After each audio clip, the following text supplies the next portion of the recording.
உங்கள் ராதிகா சித்தி. இன்றைக்கி என்ன பார்க்க போகிறோம்னா சங்கரா மீன் வறுவல்.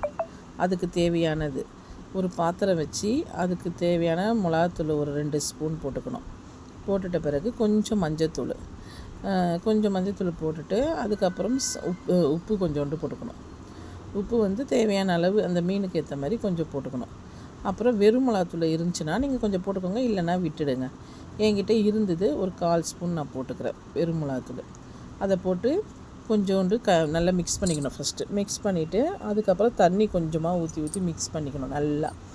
நல்லா கொஞ்சம் மிக்ஸ் பண்ணிகிட்டே இருந்திங்கன்னா அந்த ஒரு மாதிரி மிக்ஸ் ஆகிடும். எல்லாமே மிக்ஸ் ஆகிட்டு ஒரு சில பேர் எண்ணெய் ஊற்றி மிக்ஸ் பண்ணுவாங்க. நான் தண்ணி லைட்டாக ஊற்றி நான் மிக்ஸ் பண்ணிக்கிறேன்.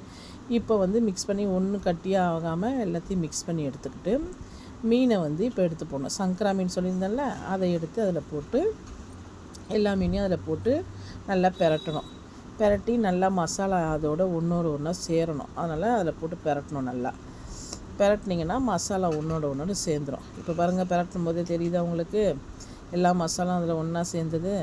நல்லா ஊறணும்.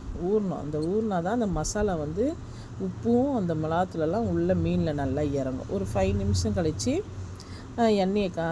எண்ணெயிலே நான் பொரிச்சிடுவேன். சில பேர் தோசைக்கல்ல பொரிப்பாங்க. நான் வந்து சின்ன கடாயை வச்சு அதில் பொரிச்சிடுவேன். கொஞ்சம் ஆயிலை ஊற்றி அதில் பொரித்து எடுத்திங்கன்னா இதில் ஒரு 5 நிமிஷம் அப்படியே திருப்பி போட்டிங்கன்னா நல்லா பொன்னிறமாக பொரிஞ்சிடும். உங்களுக்கு பார்த்தோன்னே தெரியும் பாருங்கள். போட்டோன்னே அப்படியே திருப்பி விட்றேன்னா அப்படியே பொரிஞ்சிடும் பாருங்கள். இப்போ ஃப்ரை ஆகிடுச்சா மீன், சங்கரா மீன் உடையாமல் அப்படியே எடுத்துடணும். அப்படியே ரெடி ஆகிடுச்சு பாருங்கள் மீன் ஃப்ரை.